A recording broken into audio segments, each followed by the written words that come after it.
Well, hello again, everyone. This is Bob Mannery, and you're listening to Tom and Mike, AM in the PM, only on A2D Radio. Tom and Mike, these guys are fucking awesome.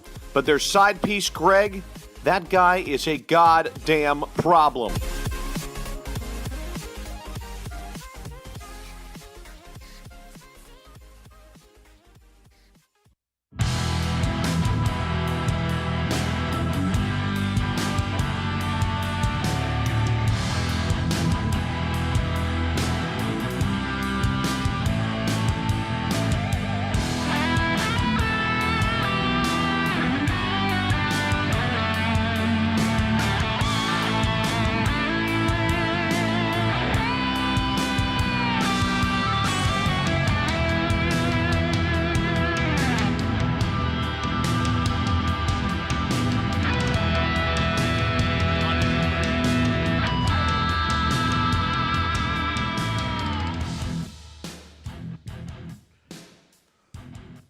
Let's go, Tom. Mike. AM.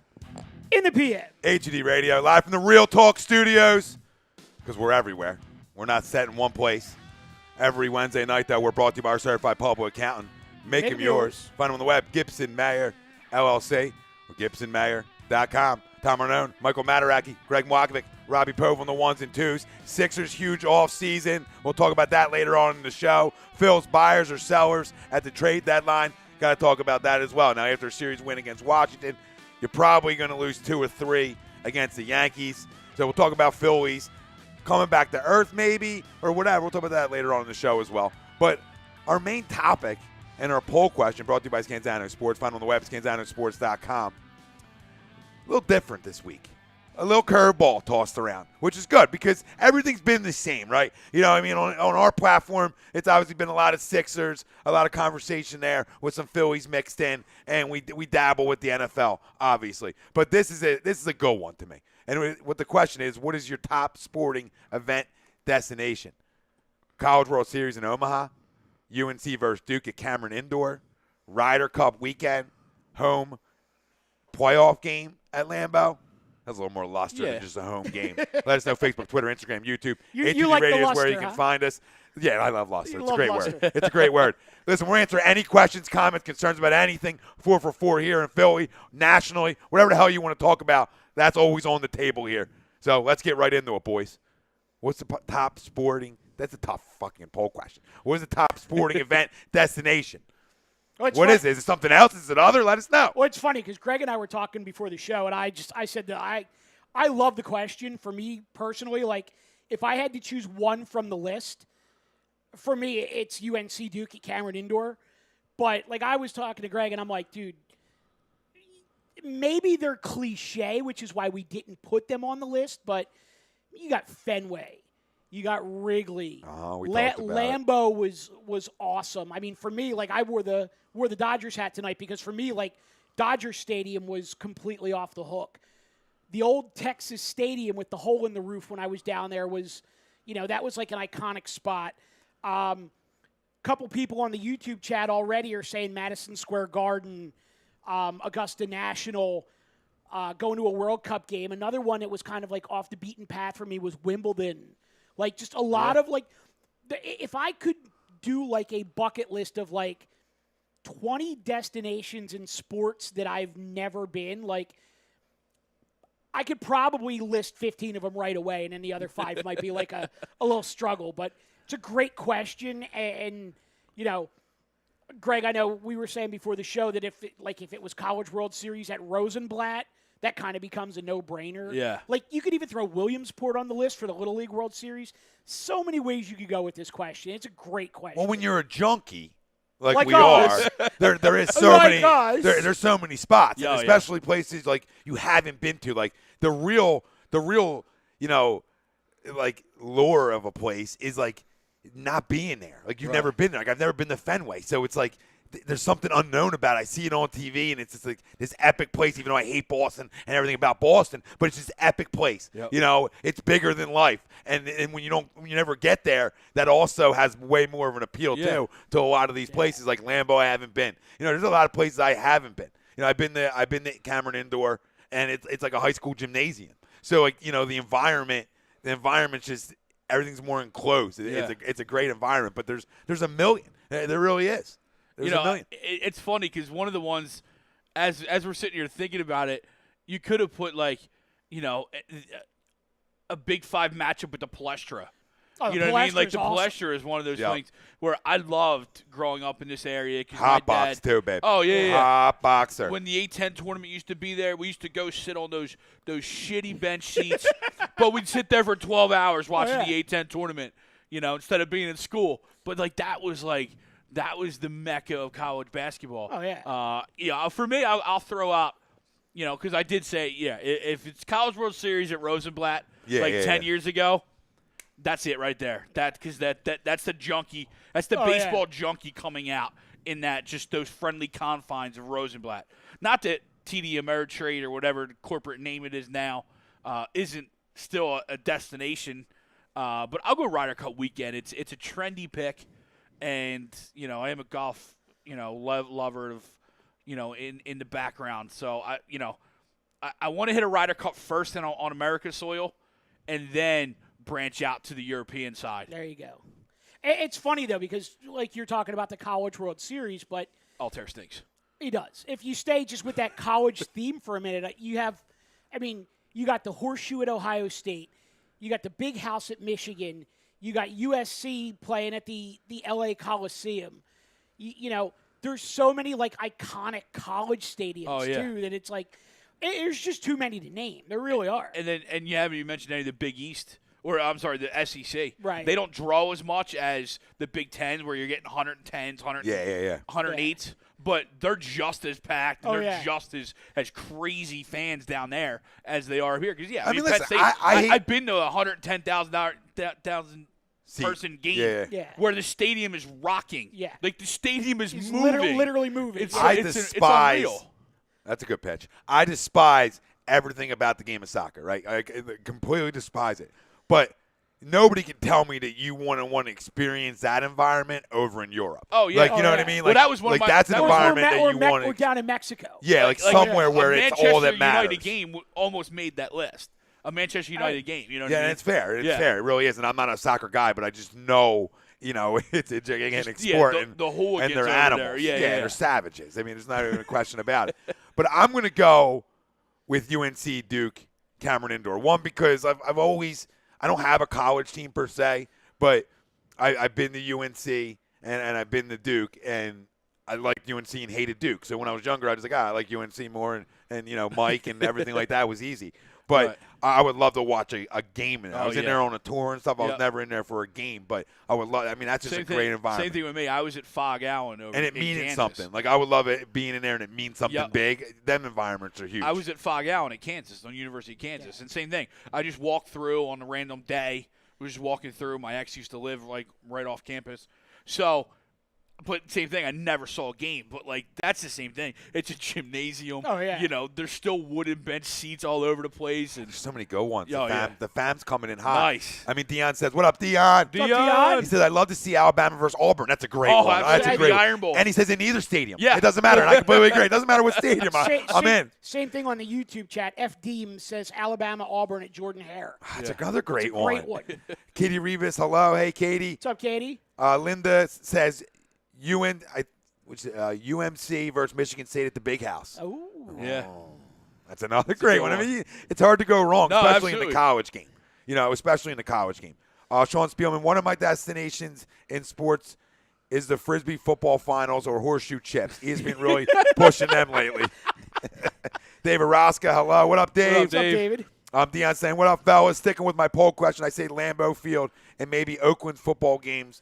My seeing and he says a football game overseas, Manchester United, yes. So Dion was right there on that one, too. Dion. That's another one. That's another one, though. It's about to go away. Oakland Raiders at the Black Hole. Yeah. Oh, yeah, if you want to go, you got to go now. It'd be awesome to see them there before that goes away. Or just save the dough, babe, and just wait for the Mecca to open. You know what I mean? And just throw a couple grand on black when you get in there, and hopefully it pays for the tickets and the experience. Yeah, absolutely. Mike Parker said I need to go to Fenway or Wrigley. We're all in agreement there. I've been to Fenway. Yep. I've never been to either. I've been to Fenway. Haven't gotten Wrigley yet. Haven't been to either. I've been to Wrigley a couple times, and that place is Yankee Stadium too. The seats are the most uncomfortable seats you could even imagine.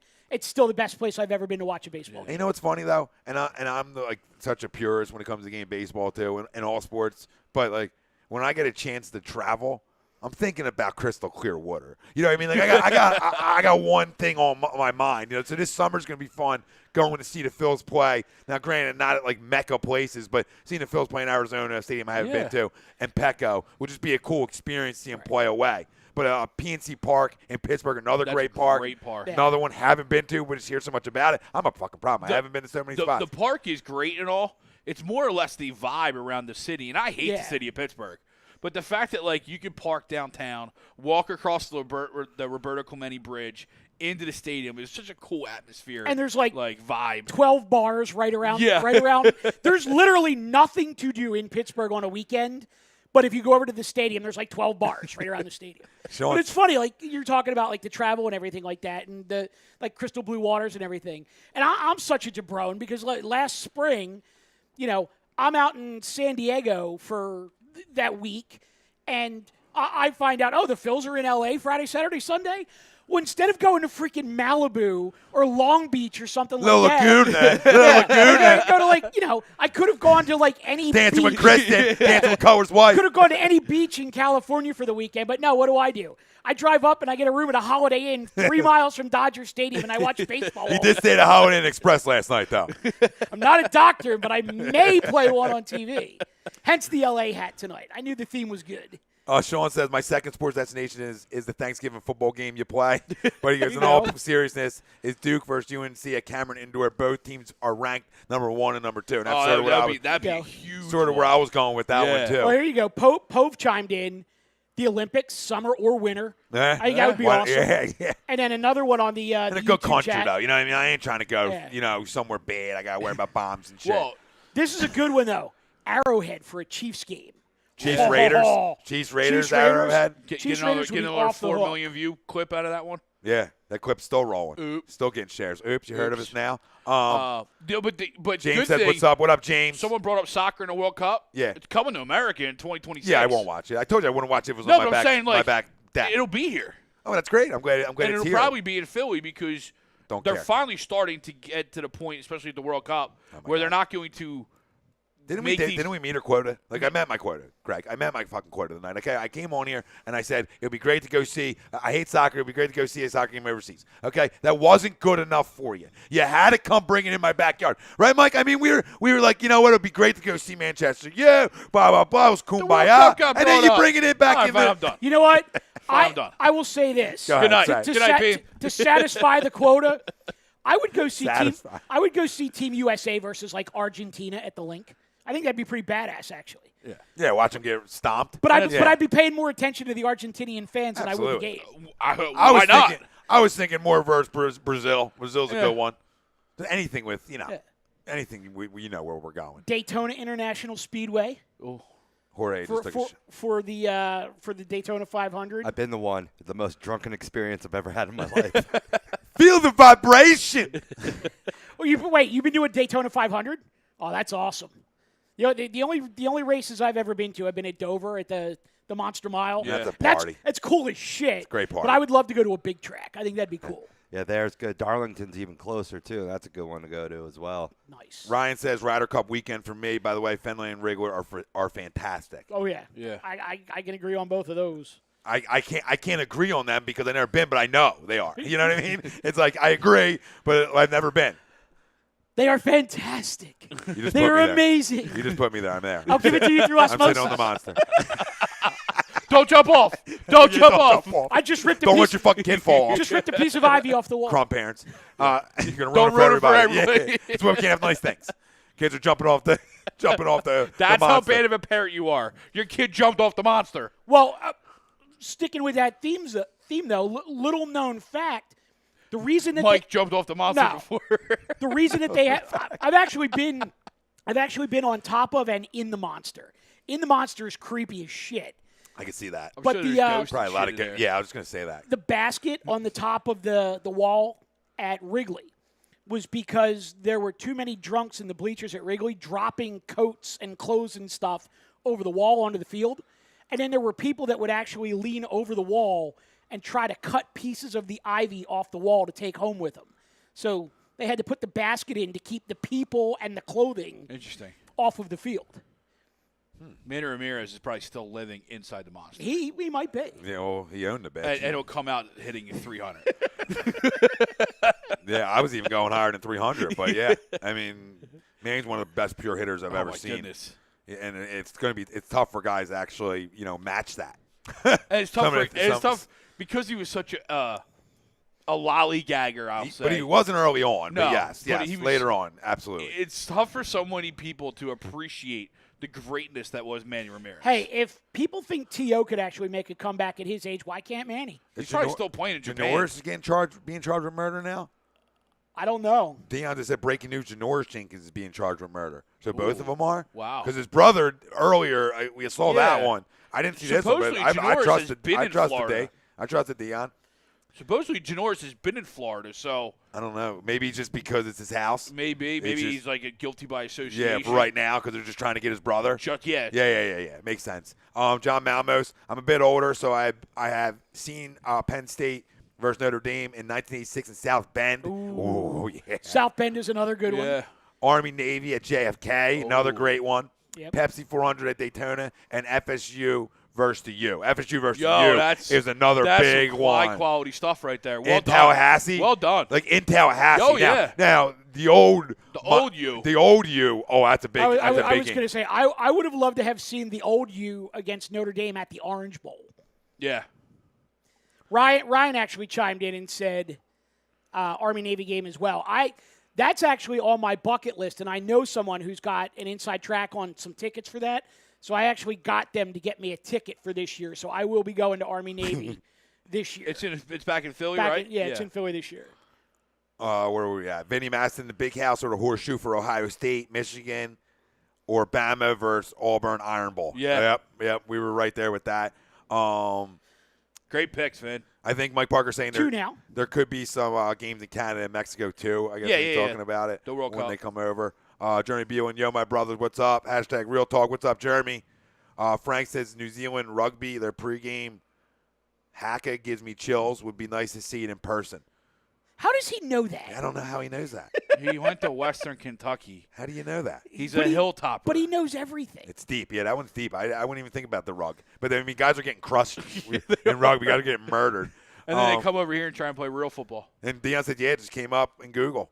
Wow, crazy. Where are we at? I have some more. Bye, Yankee fans. I lost what they were drinking. Both Mike Parker said he's drinking Wild Turkey, and I lost what Deion was drinking because I went out and came back in. Ryan says, horrible parents at the Green Monster. I saw it firsthand. There was almost a serious situation.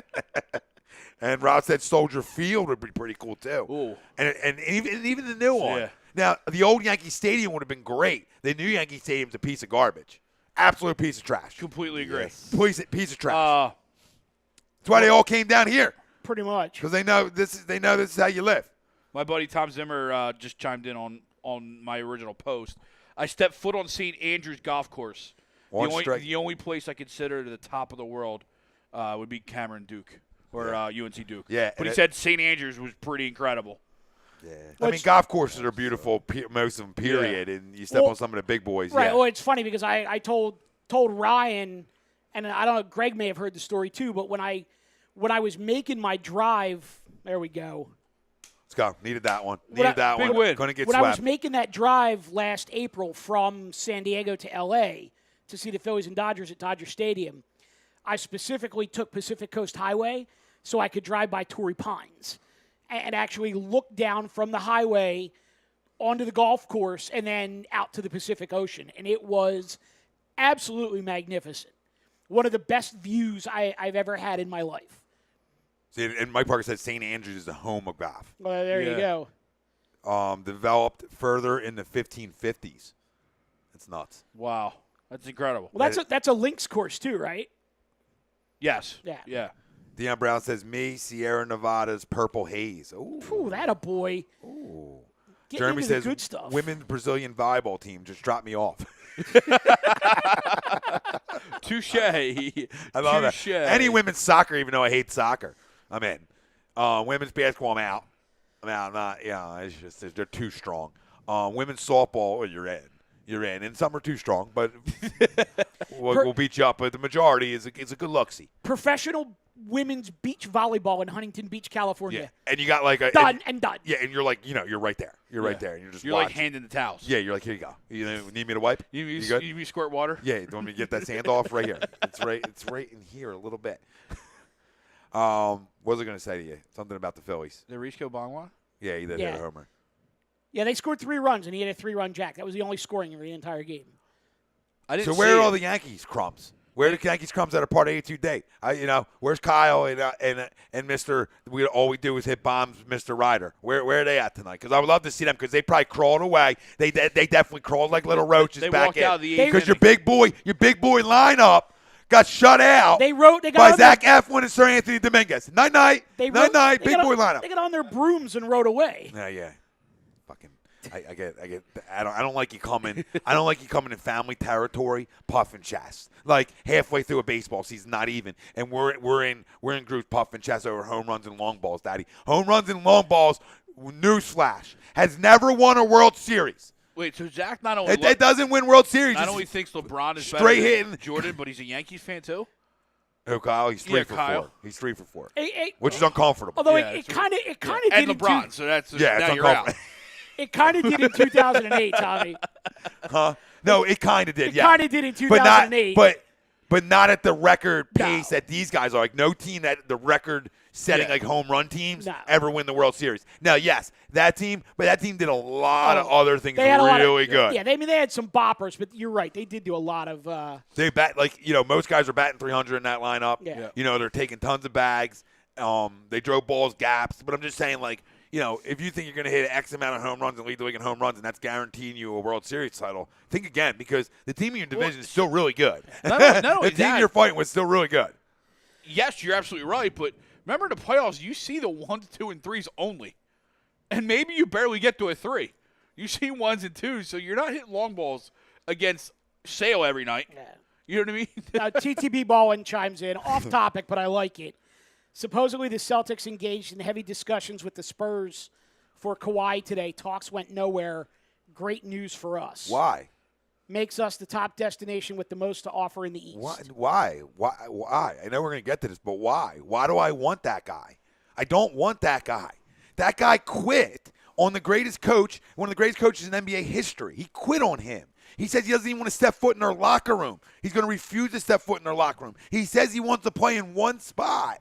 So why are we going to give up assets and young ones for a rent-a-star? I know we're going to get into this later. Each your own. And if you want Kawhi, that's fine. And if you would ask me, 5 months ago if I want Kawhi Leonard, I would say abso-freaking-lutely. And what do you want? But, as time's going on here throughout his process, it's gotten really ugly where stars of your organization, former stars, are calling him out. It's gotten ugly down there. Why would you want any bit of that in this locker room for a guy you know for a fact is here for 1 year? You know it. Go for that 1 year. No, dude. Well, there's too much here that you built the right way. You don't have to rush the process. You can go off. If you get a deal where you get Lonnie Walker back as insurance. Not Lonnie Walker. All right, here's the thing. I'm not saying he's the crown jewel, but. I'm not giving up Markelle Fultz for Lonnie Walker straight up. Ever. Here's the thing. It's a fair question, but I wonder if these talks went nowhere because it's going to have to be a sign and trade. For him to get traded anywhere, he's going to have to agree to an extension. I don't think there is a smart GM in the NBA that's going to take him on 1 year. No, I completely agree. Without the extension. So maybe Danny Ainge just said, look, if I can't get him to an extension, I want nothing to do with it. I'm out. And it's just saying what everybody already knows. Now, my point is. If the asking price comes way down and it's just for a year, I'm all in. But see, I would think.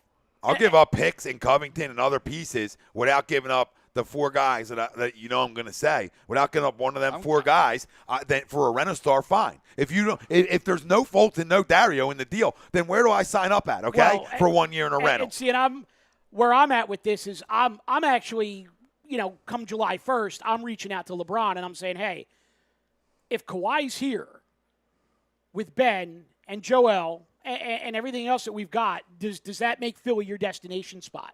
Because if it's going to bring me Kawhi and LeBron as a free agent, I'll go Markelle, first rounder next year, the first rounder that we got in that trade. I'll throw in Shake, TLC, Bayless's expiring contract.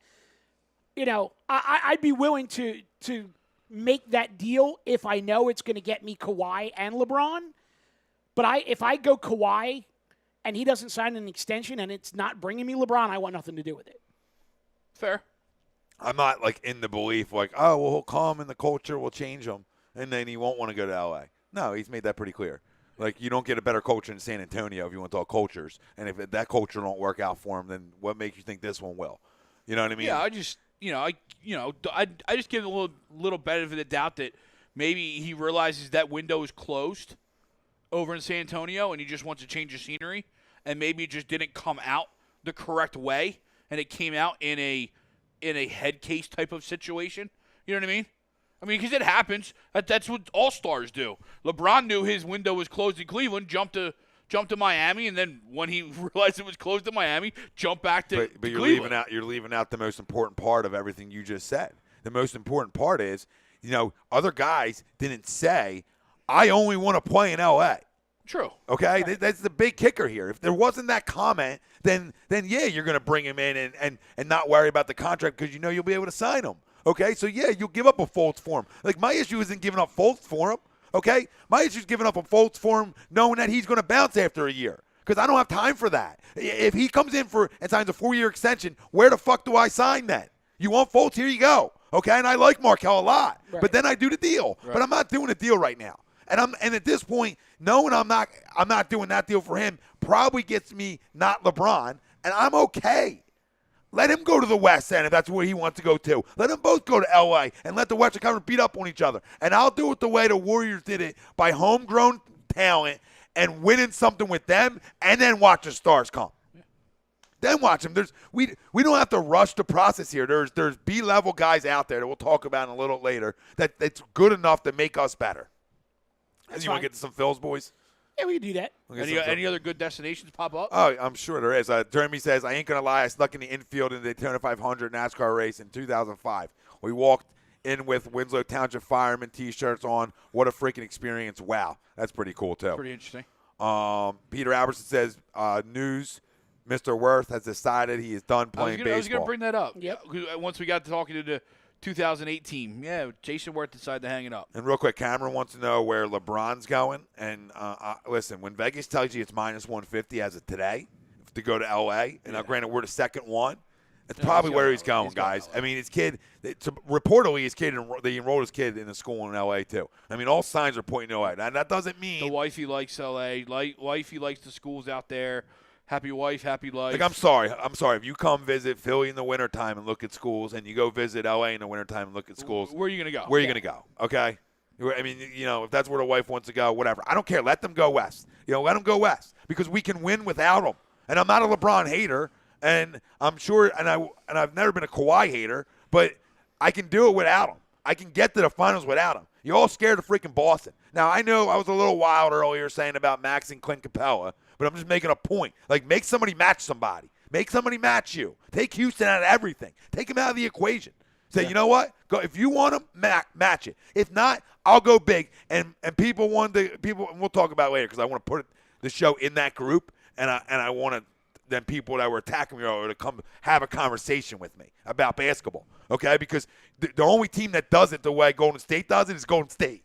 Nobody shoots the three like they do. Damn it. Okay, I'll get excited later. All right, more? Greg, you got more over there? To answer your question, there's actually a couple of interesting spins on the Twitter question. It's some historic destinations. One of them is Wilt's 100-point game in Hershey. Oh. Another one would be the Thrilla in Manila. Oh. There's another one for a Raiders game at the Black Hole. Oregon Ducks versus Oregon State Beavers in Outson Stadium. Another good one. Yep. Then there's a lot more Gladiator fights in Rome. in Rome, yeah, in the Colosseum. Oh, Madame, yeah. And there's a lot more Sixers talk and Philly talk in here, whatever. Although there is a well done, Robbie. Well played, sir. there is actually a looks like a Redskins fan in here. It's Sean Taylor #HTTTR. But he says KD set a standard. Kyrie left, Gordon Hayward, then Paul George, now LeBron and Kawhi. He said KD actually ruined the NBA. It's an opinion. It's fine. I mean, I'm not saying he ruined it or didn't ruin it. I mean, it's not the route I would go. Okay, I look to try to, you set my, create my stamp by not joining other powers, but they did it other places. It's not like it's the first time it's ever happened. It's so funny because the NBA is such a bunch of crumbs. Like the high level. Testify, my brother. Like, I mean, you raise the credit limit of this year so that the higher paying teams don't have to pay as much luxury tax. So we're just going to keep going. Right. There's going to be a salary cap, and then there's going to be like, oh, yeah, here's our real salary cap. And then, oh, yeah, if you really want to go even more, right? Like they put up a price. Like the owners of the Warriors the last 4 years has paid like $255 million in taxes or like fees to the NBA. Do you think that's worth it to them? Well, it's apparently so. It's the same thing in Major League Baseball. You know what I mean? In yeah, a way, but there's no illusion of a cap in Major League Baseball. You know what I mean? Like, you know where the luxury tax is. There's an illusion of a cap. But in the NBA, there's an illusion of a cap that it's there. See, and you just have to have the owner that wants to win bad enough that he's like, I don't give a crap. Spend whatever you want. I wish that the sports that had a cap, NBA, NHL, NFL, I wish the way that they did it was you have a soft cap. If you exceed the soft cap, you have to pay a luxury tax. But then on top of the soft cap is a hard cap, and you cannot exceed the hard cap. I think that actually would bring a little more, and I'm gonna use that dreaded word, parity. Oh, there's no to question. The leagues. But that's what they don't want. That's what they don't want. They want the same finals 4 times in a row. Yeah, well, that nobody watches. Right. Katie says, you guys usually concentrate on one sport at a time. What's going on? I said, we get excited, Katie. We're all hopped up on Mellow Yellow. But the poll question is more than one sport, too, so it sort of dives us into other areas. Yeah. You know what I mean? It's not just one spot like it usually is with a poll question and our titles, and our rundown. We're going to talk Phils in a few minutes. Obviously, we talk about people asking any questions. If it's LeBron, stuff like that, we're going to answer everything that's going to take us some places. You know what I mean? But we'll get back. We always circle back around. But, I know Cameron said, and if you can hang on, Cameron, we can talk about it more because he said that we can't beat Boston without them guys. And I said, well, why can't we? Why can't we with the development of our guys? We're getting supposed first pick of the draft to Markelle Fultz back. Like it or dislike it, whatever, the guy's a talent. So that's going to help. We got longer on the perimeter. When free agency isn't over. Can I address that real quick? If you go back and you look at that series, and I understand that Boston won 4 out of the 5 games. I'm not denying that. Boston was the better team. But if you go back and you look at that series, you take Game 1 and you put Game 1 on an island by itself, Games 2, 3, 4, and 5. If you take the combined score for both teams of Games 2 through 5, Sixers win that series by 3 points. It was a lot closer than people realize because Game 1 was such a blowout and the heartbreaking way that they dropped a couple of those other games. Yeah. So let's not think that we are that far away from Boston. Now, granted, Boston didn't have Kyrie. They didn't have Gordon Hayward. But if those guys are getting those minutes next year, that's less touches for Jason Tatum. It's less touches for Al Horford, less touches for Rozier, less touches for Marcus Smart. Less touches for Jaylen Brown. I mean, it's, they're good. Not everyone's going to be hot at the same time. And they're a damn good team. But there's not as much gap between the Sixers and Celtics as people think. No, because I expect my big man to get even better. That's what I expect. I expect him to get better. I expect Ben to be better. Not that Tatum and Brown aren't going to get better. You know what I mean? But I expect my young core, Dario, Markel, I expect them to get better. And then we bring in, we're long on the perimeter too. Like both our first-round draft picks, long guys, athletic guys who like to play defense. Shaman's one of these guys who can flat out score the basketball too and played against real tough competition at Wichita State. I know people are going to laugh, but they were ranked high and they played they had a tough strength. They were a top 5 team all year. Yeah, they were a tough strength of schedule all year long too. Big environment games. There's some people in Philly who should know a little something about him because he basically single-handedly kiboshed Temple out of the tournament this year because he just basically took over the game. Yeah. I was watching that highlight on YouTube and him taking that game over. Guys make you fall in love with him on YouTube. But you know what I mean? Yeah. Like, it's just, I just don't think we're, like you're saying, like that, we're that far off. But let's talk a little Fightins, and obviously we'll continue whatever you guys want to talk about as well. So it came back down to earth a little bit. Obviously, getting thumped twice here at home against the Yankees, coming back tonight to win a game, which was huge. I still like this team, but I'm not happy with Jake Arrieta one bit right now, and I don't think anybody should be. But let's talk more about buyers or sellers. Now we know we're not sellers, so at least I don't think we are. Well, I don't know. I think there's a way you could do both. You know what I mean? I actually think they do both as well, as long as they all make sense. Yeah, you're not selling to dump salaries, but you may be selling to clear room for people that you're going to buy. Correct. Or, in a case of like a Michael Franco, you might be selling him to open up a spot for, one of those 3 other infielders to play every day. Or, as you mentioned, Jake Arrieta. I think we all understood what the signing meant for a big picture. But I also think we all thought we were at least going to get one good year out of the guy. And, yeah, he had a hell of a June. But where's he been since? So I think if, the right team comes calling on, a Jake Arrieta, and, you can just kind of say, okay, we had to do it. We did it. Now goodbye. Yeah. I'm not trying to be an Arrieta apologist here. The dude's given up 14 unearned runs this year. I don't know what the problem is. This team just doesn't play defense behind him. And he's not a strikeout pitcher anymore.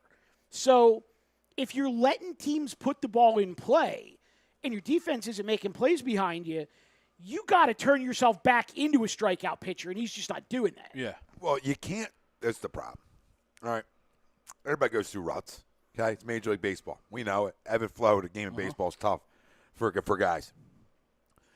But you can't talk and have the bravado and call people out, which we were all fine with, and then completely struggle after the fact. Okay? You need to then be a leader. Right. You need be to a carrier. You need to be the guy. Okay? You need to be putting up NOLA-type numbers after those comments. Saying, you know what, boys? You know what, my young puppies? Hop on daddy's back and let's go. Hell, give me Pavetta's numbers from then. Yeah. You know what I mean? Give me Eflin's. Or Eflin's last few games. You're absolutely right. If you're going to sit there and throw the team over to Coles and then throw a young kid under the bus. And then you go in hiding, yeah. That's not leaders. No. That's not the guy that I signed up for, right? Because we put money out for a guy that we expected, has the ring, has the postseason experience, is supposedly a leader, a guy who turned himself into one of the best pitchers in baseball through a stretch. Right. That's the guy we thought we were signing. Now, we knew he wasn't still the top 5 pitcher he used to be, but could he be a top 15 guy? Absolutely he could. A top 20 guy? He could. He could. All right, but we weren't expecting anything crazy. But that's not okay. I want to know what this guy's beef is with Kingery. Because they asked him I got a lot of beef with Kingery, but you got But that's fine. I mean, because they asked him the other night, they said, are you concerned about the fact that your defense didn't pick you up tonight? And he tried to play it off, and he said, well, Scotty didn't give up 9 hits tonight. But Kingery wasn't the one who made the error. It was Caesar. Now, granted, Kingery didn't catch the ball when Caesar threw it to him. He couldn't catch the ball because the throw pulled him about 5 feet off of second base. So it's a throwing error on Caesar. But he's not going to throw Caesar under the bus. He's going to throw the kid under the bus again. Now, when he says, well, Scotty didn't give up 9 hits tonight, okay, fine. You're right, he didn't. But he wasn't the one who made the error in the first place. So why are you calling him out by name? Maybe trying to protect him there. I don't know. I just think he's. Yeah, I mean, maybe maybe he was playing a little reverse psychology because he threw him under the bus the first time, and I think maybe he realized that maybe he didn't make the error. So let me throw a curveball to the media and bring it up again, like I'm throwing him under the bus again, and put myself on blast, and then turn it on myself. Yeah, it looks like that's what he did, and by saying I don't know, he could have been calling him. No, I think by saying Scotty didn't give up 9 hits is putting the blame on himself. Hey, I could have given up 5 hits and we ain't even having this conversation. Yeah. And I got hit around again. So, but he needs to figure it out. Like Chrome's saying. He's entering a point in his career where the Verlander situation where, had to rely on movement a lot more. So he has to start figure that all out again. Yeah. But Verlander figured it out and became dominant again. Yeah, exactly. And it can happen.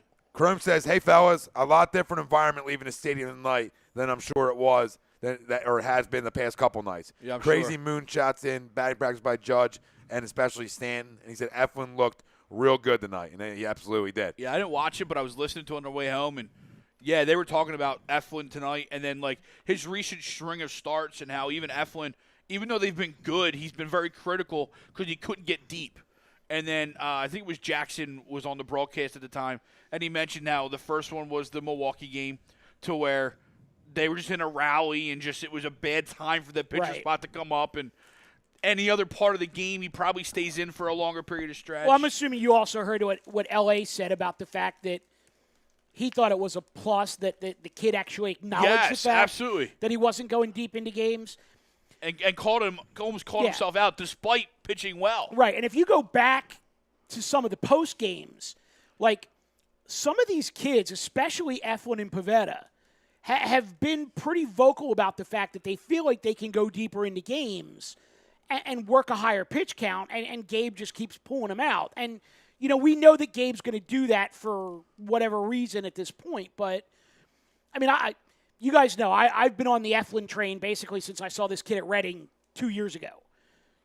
I just think that the kid, there's just something about him. His stuff isn't overpowering, but it can be. But he's not typically dominant, but he can be. He's just got some intangibles. They were talking about he today. Competes.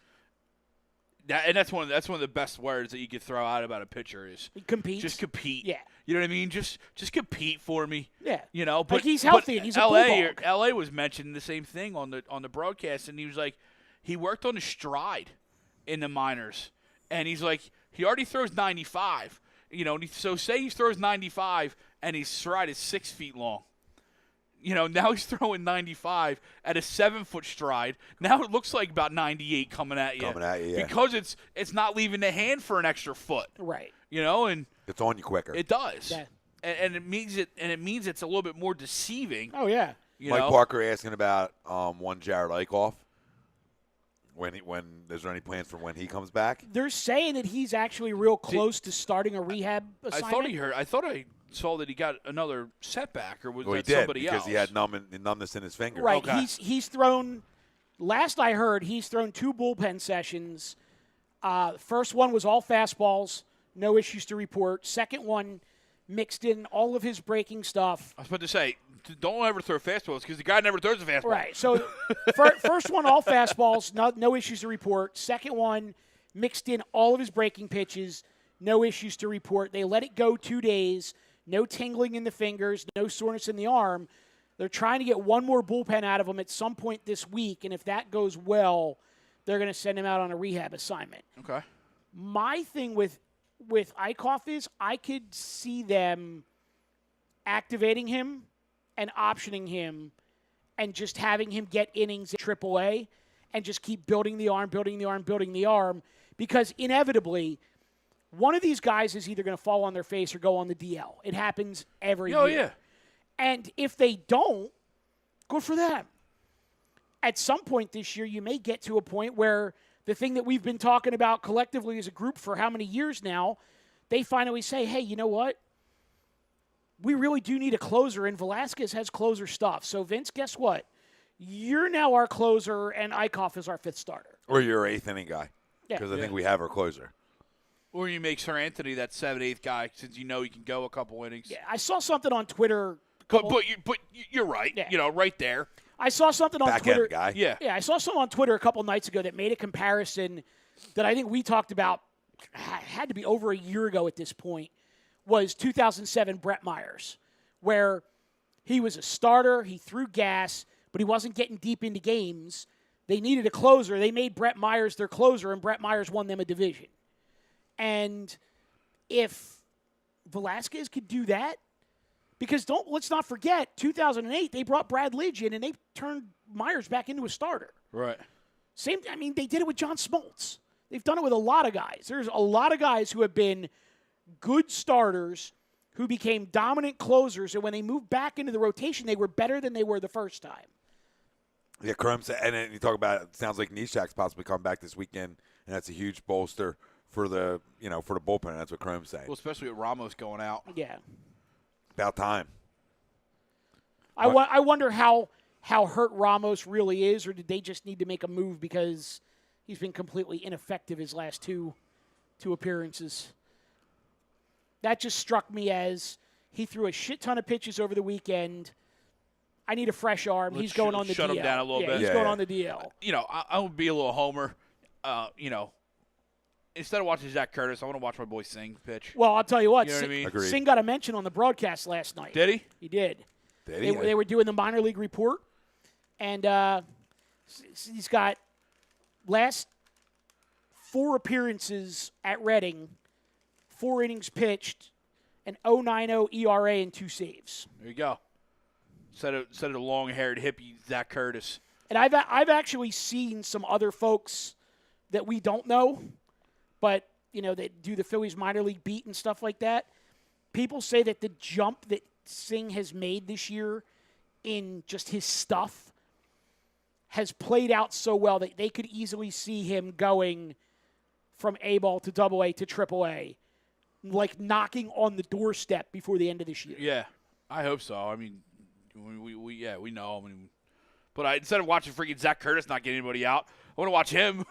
Oh, no, I said the same thing. I was like, they bring up Austin Davis, who's a lefty, and then they bring up Zach Curtis, who's a lefty, and I'm just sitting there going, where the hell's Singer? Yeah. And then I see them mention him on the broadcast last night. I'm like, oh, well, that answers my question. He's in Double A, right? Yeah, he's in Ready.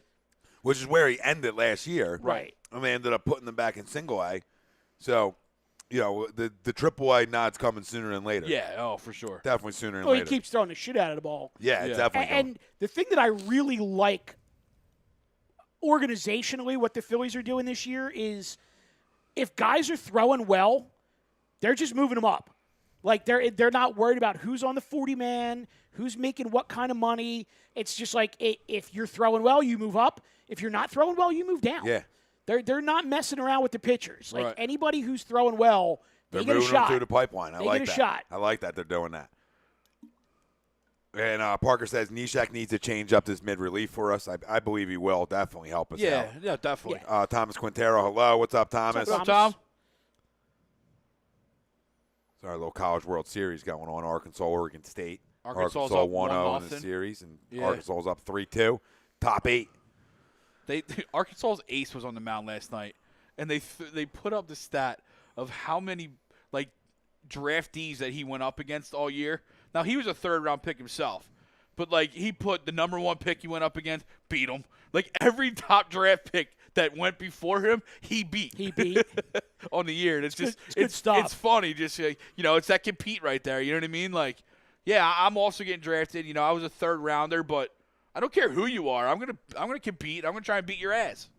Mike Parker says Arrieta should have won back-to-back titles with the Cubs. I don't know, 2015 and 16. I don't remember who they played in. I don't know. No, they beat the Indians, right? Yeah, they beat the Indians. Yeah. 2015. Mike, elaborate on that a little bit. What do you mean? They lost the first one, right, and won the second one, or lost. Was that the Royals? Oh, the Royals beat the Mets. Yeah, the Royals beat the Mets. But they didn't get it. I didn't think they got the 2 in a row. Yeah. Robbie, can you look that up for us? I didn't think they got the 2 in a row, but. See what the Cubs did. So if you're a buyer, is there one position you're targeting? You mean the Phillies? For the Phillies. There's 2. Closer and third base. I love Sir Anthony, but I'd rather have him in the 8th inning with an experienced major league closer, Brad Hand. If you can trade Maikel Franco and a couple of mid-level prospects to the Padres and get Brad Hand back, I'm taking that one in a heartbeat. All right, so who's your third base option? A lot of it's going to hinge on JP's health. I mean, if he's healthy, he's obviously the guy. I don't know if I necessarily want to play Walding there.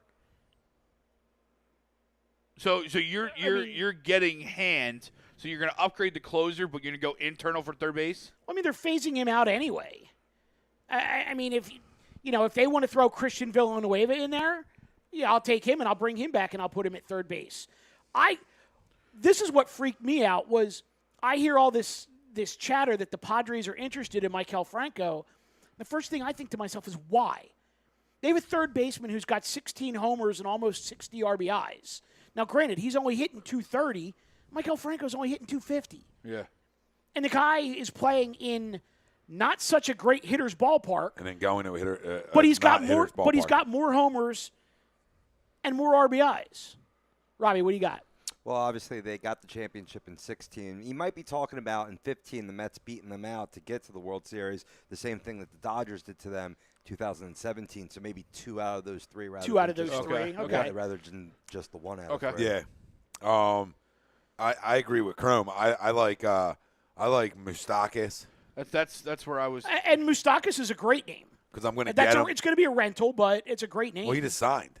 He only signed for 1 year. Did he only Yeah, do it was it? only- Yeah, it was only I one knew year. he signed. I didn't realize Because it was so late. Yeah. Yeah. But then you know what? Then I can get a guy like that to sign here. Sure. That's not even an issue. Or it's not going to cost a lot. Yeah. Yeah, I mean, You know what I mean? It's gonna be a it's mid-level- not going to cost you Hazley. It's No, not it's- going to cost you Moniak. It's a mid-level prospect. It might cost you Randolph. It's an easy or Randolph. one. It's a no-brainer. I mean, that's a no-brainer one for me. And then you upgrade your third baseman. You got Gold Glove defensive guy and a guy you can put it around the middle part of your order. Well, And you can hit the shit out of the ball. Here's a couple of things that I know that they're not going to move the needle at all. But if you get Brad Hand back and you're not getting a third baseman back, in the organization right now, aside from JP, who will come off the DL at some point, you still have Walding, who will hit at some point. At AAA, you also have Trevor Plouffe, Dean Anna, and Danny Espinoza, all of whom who've played third base at the major league level at some point. They're not sexy names, but if you need someone to come in, catch the ball, throw the ball, bat eighth, and not strike out all the time, you can get away with that. Not Mitch Walding. Not Mitch Walding. No, Because well, he might strike I'm out talking 8 about See, I saw- Trevor Plouffe, Dean I saw Anna, that and- Danny Espinoza signing as a solidifying force at shortstop. My position is shortstop. You know what I mean? Whether Crawford's a long term, whether Kingery's a long term. Well, mine's third. Mine's third because I'm playing JP at shortstop.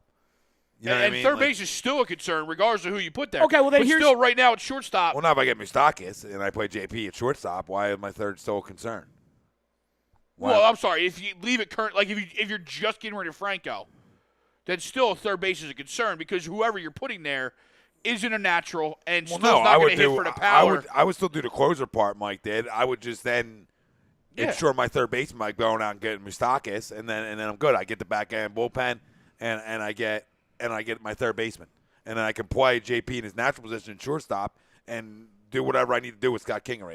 He can sit down for a little bit. I still have no idea why Gabe, when both JP and Kingery are healthy, insists on playing Kingery at short and JP at third, where if you flip them, JP's in his natural position, and Kingery's at a spot where he played a hell of a lot more in spring training than he did shortstop for sure. Yeah, but I think regardless of who we like at the position, they're not getting the job done. No. You know what I mean? So if you're going to make a run in this playoffs, that position needs to be solidified. Mm-hmm. That left side of the diamond needs to be solidified. However you do it, if you go and make it the third baseman and then JP's the guy and we just have one spot in the lineup that struggles or is up and down, Right. or if you go get Machado Right. and plug him in at shortstop and then now that hole moves to third base, but we're still only one hole as opposed to two, you're a lot better. Listen, I completely agree. I mean, it's one of them names. It's Machado to play short, or it's Moustakis to play third. Why not both? I'm in. Oh, I mean, Let's I'm go. not against it. Let's go. I mean, I mean, that's because here's the thing: if I And Like while the- you're there, let's bring Adam Jones in to play right. if like I, the if I- fucking candle, Mike. Let's go. if I mean, we're in, Well, baby. here's the thing: if I go out and I get Manny Machado this year, and I don't extend him within that 72-hour window of completing the trade, and I know there's a chance he's leaving after this year, well, forget it. At that point, I'm going to get Moustakas, and I'm going to fill whatever other holes I have because now I know that I have to be in it to win it this year because I may not have Machado. And while we're in Baltimore, we might as well grab Zach Britton.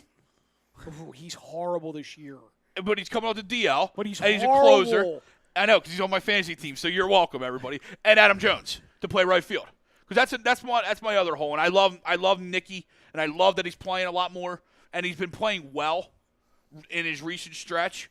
But it's a black hole out there, regardless of who's there. But I don't think it will be over time. And I hope the same. But if we're, you know what I mean? Like, if that's what you're doing, get me Adam Jones for a rental, and then at least that platoon looks a lot better when Adam Jones is I'm not going down there and taking their whole team. Two the team coaches that stinks, here. I want to go take their whole team. Team that's not playing well. Two coaches here. I have a question for you. Oh.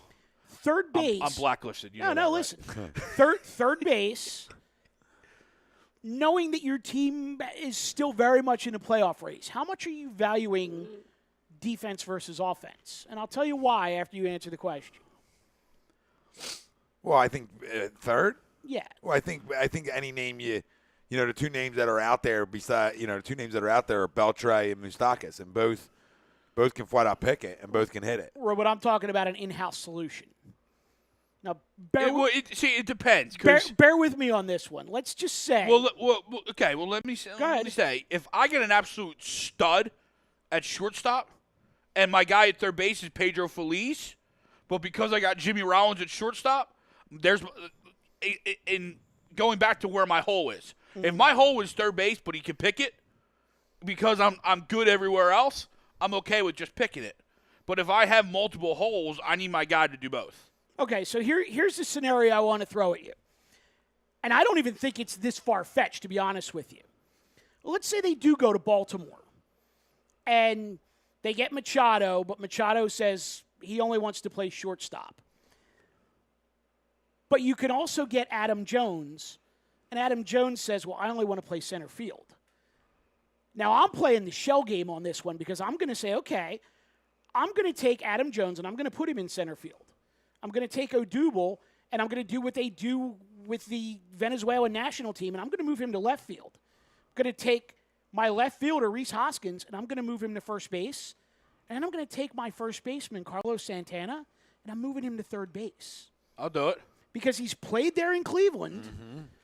I'll do it. If you could play one corner and you've got a catcher's arm, you should be able to play the other corner. Oh, he loves throwing across the diamond, too. Yeah, on third out, he fucking humps it, too. So are you willing to go into September 4 games out with an infield of Carlos Santana at third, Manny Machado at short, Cesar Hernandez at second, and Rhys Hoskins at first? Yes, because I sure as hell am. Because you increased Rhys Hoskins' game as well. You get him out of the outfield, playing a position, playing an area that he's never played before. You get his where legs, he shouldn't play. You get his legs back at first base to where all he's got to do is just sit there. You know what I mean? And you've now improved your outfield defense. Absolutely. Because you've got Adam Jones and Odubel covering 80% of your outfield, basically. Yeah. No, I would do that for sure. You can then platoon Nick Williams and Aaron Altair in right. I'm done. You lost me. So you don't have to have the the ridiculous amount of strikeouts that are out there. Yeah. No, but like that scenario, I'd be okay with that. Oh, yeah, absolutely. I just don't understand why people, one of the things that they told us when Santana came over was, we're signing him as a first baseman. We're going to play Rhys in the outfield. But he's also caught and played third base in his career. And yet nobody ever, it's an obvious glaring hole right now at third base. And no one just thinks about it for a second and goes, well, shit, just move Santana over there and put Hoskins back in his natural position. But I think that the problem with the team right now is then now your outfield is Altair, Odubel, and Williams. I'll play Dylan Cousins if I have But you know what I mean? And just right now, Altair is just not good enough to be in a regular lineup. And that's not me hating him. He's just not very good.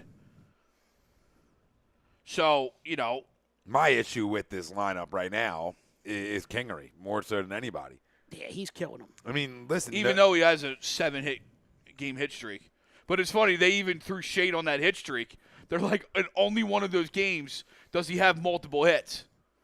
So like, yeah, he's getting the hit streak, but it's literally one hit now. Yeah, the swing's long. It's not even long. It's just like an uppercut swing. Yeah. He's trying to launch everything, and it's like, dude, just try to throw a baseball. You're not a guy who should be trying to hit the ball. He didn't do that in the minors either. I didn't think he had that kind of swing. It's like he got to spring training this year and just became obsessed with launch angle. Totally. All right, let's go. Let's hit the break and we'll head over to YouTube on the other side. Everybody head over there, continue our conversation, head over to YouTube or the site, either or. We'll talk Sixers huge offseason, whatever the hell else you want to talk about. Yeah. This is Tom. Mike. AM. In the PM. HUD Radio. We'd like to thank our Wednesday night sponsor for making it all happen. Always. Our certified public accountant. Make 'em them yours. yours. Find them on the web. GibsonMayer.com. Back in a few, fam.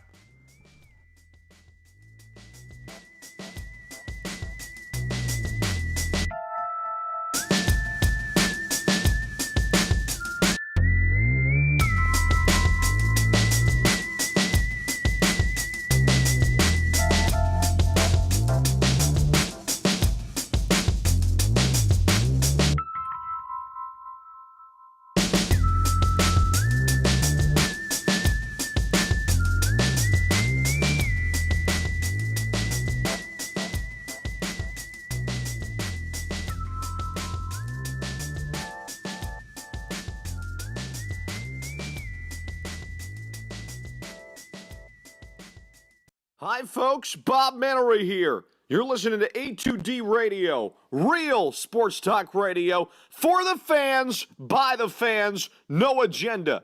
These guys are the best in the business. Hashtag it. No notes.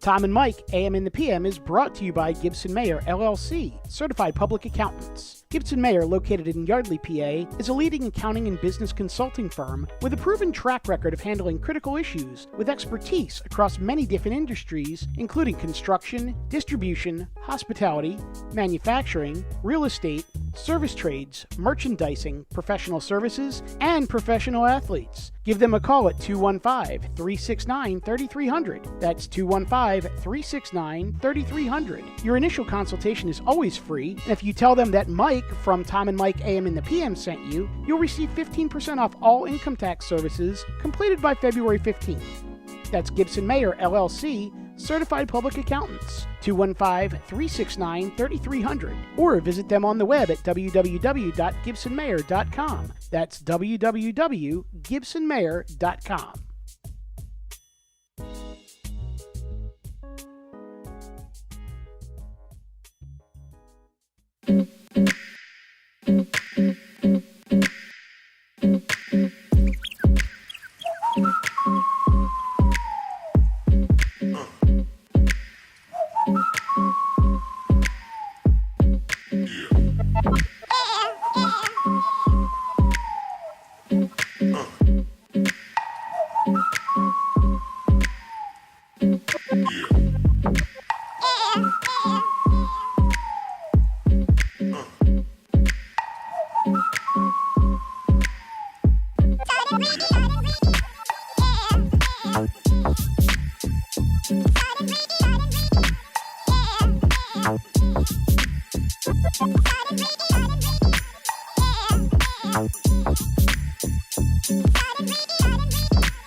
Tom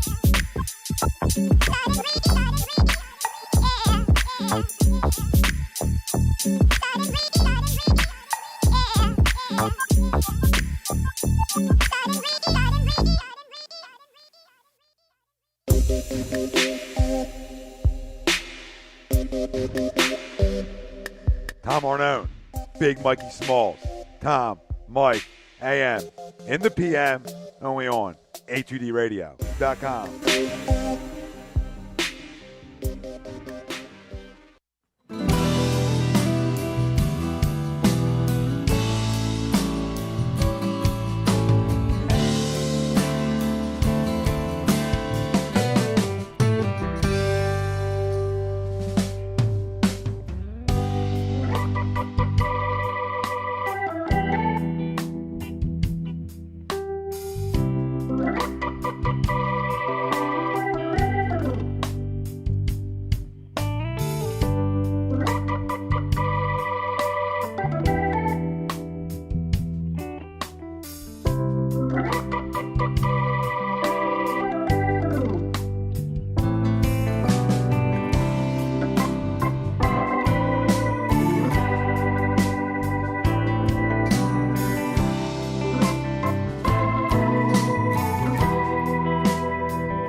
You're listening to Tom and Mike, AM in the PM, on HUDRadio.com.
You're listening to Tom and Mike, AM in the PM, here on HUGERadio.com.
Hi, folks. Bob Mannery here. You're listening to A2D Radio, real sports talk radio for the fans, by the fans, no agenda.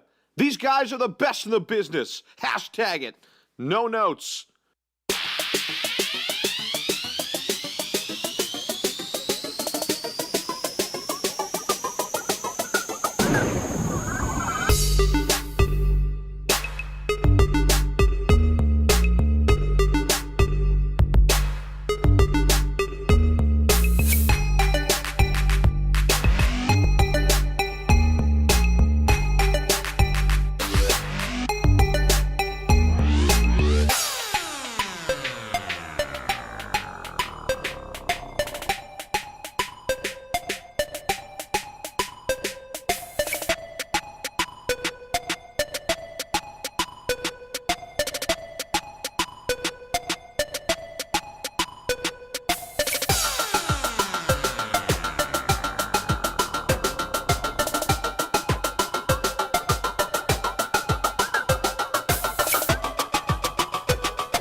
Tom and Mike, AM in the PM, is brought to you by Gibson Mayer, LLC, certified public accountants. Gibson Mayer, located in Yardley, PA, is a leading accounting and business consulting firm with a proven track record of handling critical issues with expertise across many different industries, including construction, distribution, hospitality, manufacturing, real estate, service trades, merchandising, professional services, and professional athletes. Give them a call at 215-369-3300. That's 215-369-3300. Your initial consultation is always free, and if you tell them that Mike from Tom and Mike AM in the PM sent you, you'll receive 15% off all income tax services completed by February 15th.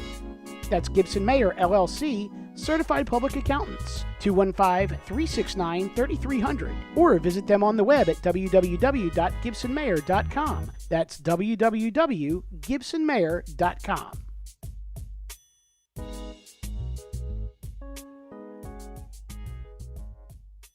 Hi, folks. Bob Mannery here. You're listening to A2D Radio, real sports talk radio for the fans, by the fans, no agenda. These guys are the best in the business. Hashtag it. No notes.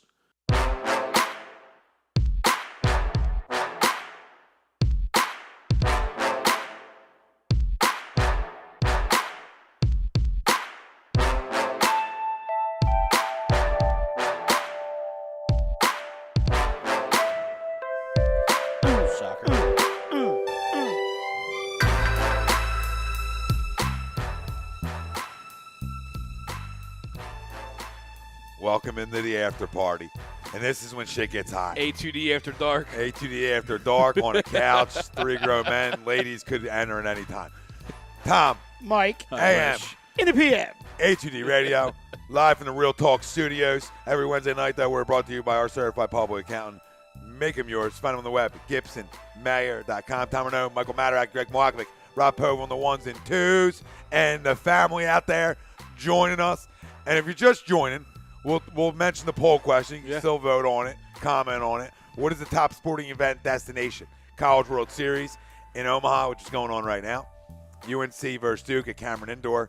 Ryder Cup weekend, home game, Lambeau, playoffs, something else, because there's a million. No, there's a lot. There's a and trillion. Great job, fan, by throwing out your picks. There were some good ones on there. Oh, yeah. There were. That list could have went on like A through like double Z. Well, you know what? Because you're going in with something different. Yeah. And we like to keep it real and different here because, we can do what the dial does and be stagnant every goddamn day. And you can listen to it if you want to each your own. But we want to be different here. We don't want to beat you up with the same fucking conversation consistently. So it's nice. Yeah. It's refreshing a little bit to do something not outside the box a little bit. And the fam kept it going. I mean, I was at 27 minutes, and we still could have kept going about it. Yeah. Well done. I mean, that's the best in the business. It's good shit. And you're not listening to the motherfucking greatest. What was it? You're now tuned You're now tuned to the motherfucking greatest. I didn't say now tuned in on Sunday either. No. I said, no, you're not listening. Yeah, but it's my thing. Right. It's me. It's what I like. You don't have to pay royalties. Yeah, exactly. I can't get sued on here. Too much to lose. So we talked some Phils. Big win tonight, essentially, because you don't want to get swept against the Yankees, and you shut the crumbs up for a minute who want to come in the all-bar park and run their mouth in our groups. And you know the crumbs. We know who they are. Look, here's a real simple solution to this whole thing. Why was Citizens Bank Park taken over by Yankees fans this weekend or this week? 2 reasons. Number one, it costs like an arm and a leg to get tickets for Yankee Stadium. Philly's much more affordable. And quite frankly, Phillies fans spend all their money on Eagles merchandise and Ben Simmons jerseys because we actually have other teams down here that are successful, unlike those crumbs up in New York. Bazinga. Crumbs. No, they're ridiculous. They are ridiculous. And they're not even real fans. Nope. Not even real fans. Now we do. So you guys, everybody calm down. They say we can't say and we're here. How are you? I'm on Facebook messaging Rob because my phone's over there, so I had to go bring up Facebook and be like, "Yo, you seeing what I'm seeing from the family?" Damn, I'm on 16 hours right now. Hey, nobody's putting you down, baby. No one's putting baby in a corner. No, yeah. Well, he put himself in the corner. I mean, he's kind of in a corner, but Nobody put him there. no one put him there. We didn't put you there. He's just where the desk is. Mike Parker says On the other side of the glass. Mike Parker says That's no my bad. longer just radio. Hey yo, we're back. You see the beautiful faces, TTP. We all do have faces for radio, though. By the way, Everybody's timing in. The Deems, I'm just going to pull a Noah Eaton. and that's just Foolish kinda- Demon. If you remember, Yeah, Foolish Demon. Foolish That's Demon. the Yeah. same guy. Sean, that we already talked. Sean Taylor. What were we saying, Mike? I'm going to pull a Noah Eaton and just kind of fall asleep back here as the show goes on. I think we're all in the same boat. Ralphie D, come home. Kawhi, go fuck yourself, Ralph. Crumb. All right, you Lakers Yeah, go degenerate. ahead. Take 3 small forwards that probably can't play with each other. Listen, Ralph, at the end of the day, the 3-for-4 shit's got to knock it off. It's not allowed. I'm going to start putting rules and regulations to my family. At least be original like the Clippers, because Yeah, no like, one likes the Clippers. Be something that you can't be Yankees, Lakers, and expect me to respect that sport with you. That's all. You can't be. Help me help you. Yeah, I'm here to help you. I'm not saying you got to be Sixers or you have to be 4-for-4 because people are going to like who they like. But if you're 3-for-4, you can't like a crumb. You cannot like a crumb if you're a 3-for-4 guy. You cannot be a crumb team. As he avoids making eye contact with the producer. But the producer isn't a 3-for-4 guy. He's a 2-for-4 guy. And And a complete crumb. yeah. That's listen. Some things aren't debatable. You know what I mean? Like I'm a crumb. There's crumbs all around. I mean, it's crumb. We're great guys, though. You can be a crumb and a great guy. Robbie, do you actually have a basketball team? Yeah. Sixers. Who is it? 10-8. I'm half and half. Okay, so you Yeah, are Philly. 2-for-4. 2-for-4. I know. The reason I was Broken asking, home, Michael. It's a broken home. I mean, I was going to ask, because I was going to say, are you just like a non-basketball guy at all? So are you 2-for-3 or 1-for-3? No. No, because, when it comes to basketball, I am the novice there, so I'm, just following what's going on here. The broken home. So, is the maybe you're classic line like, of so he's not ever. 2-for-4, he's 1-for-3 with a walk. Yeah. But your on base percentage is still Yeah, good. your on-base percentage is still there. Still 500. Still 500 on base. But, I mean, it depends how you follow your team. If you follow one of the crumb teams, but you're a respectable fan where you'll downgrade your team or you'll throw out negatives towards your own team and praise the opponent and call it like it is, then it's not crumb. But when you're acting like a Lakers fan that we're speaking of right now, there's a problem there. I mean, I love Ralph. No, but no, there's the whistleblowers. I love him too. There's the blowhards. I missed the part on the fix tonight where Ralph took credit for putting us over 25,000, so I want him to explain himself. Yeah, because I only do this shit all day with Ryan. But Well, I mean, Jedediah does have a following. I mean, yeah. in the broken basement. In the broken basement. That might be my new fantasy baseball team now that I popped my cherry. I was going to say, when are you going to change it, baby? I did. I finally popped my cherry. Nice. Yeah. But it might be broken basement with Jedediah. Can we just drown him in the pool of reincarnation? Listen, I mean, we go on with violations all night Yeah. here. I mean, I can violate y'all, but I'm not here to get locked up. Hey-o! I'm not here to get locked up. But I could. HUD after dark after all. to quote the great Rocky Balboa, if you got a cooter, I'll violate you like a parking meter. Excellent. Mike Parker wants your list. I'll give it to him for you. He's Flyers, Sixers, Mets, and the NFL, the biggest arrest rate in the history, the Dallas Cowboys. But at least he's always been. Yes, like my cousin, Crump. Flyers, Braves, Mavericks, and Cowboys. But he's always been. It is what it is. Flyers, Braves, Mavericks, and Cowboys. And he grew up in Haddon Township, New Jersey. Can't have it. 20. You're not even 20 minutes from the stadium. At least I'm from the fake area known as Central New Jersey. And people, which is AKA New York. So You're from fictional Yeah. New Jersey. Yes. And Mike Parker says Xbox friends put you over 25K or what? You know what? Yeah. The grind did, baby. That's what put you over 25K. Oh, yeah. You know what I mean? You just keep. You don't fucking stop. Can't stop. Won't stop. You know it. You know it. I was waiting for everybody to get on with it, but you know what I mean? We could sing it ourselves and not get hit. But it's all right. You forget the song. I do. Can we just go radio edit and move on? Just there's no edits. It's live. All right. So Ben, Sixers. Ben wins Rookie of the Year. I think we expected that. Yeah, there's Most no people question. did, and they get 90% of the votes. Well deserved. I don't care I about. actually think 90% was light. Should have been unanimous. I know there's some haters out there, but it should have been unanimous. Yeah, there's always going to be some guys who were around I can't, Utah a little bit more, maybe. You know what I mean? I can't take the especially like the baseball writer group. So I can't take like the media seriously anymore with these votings.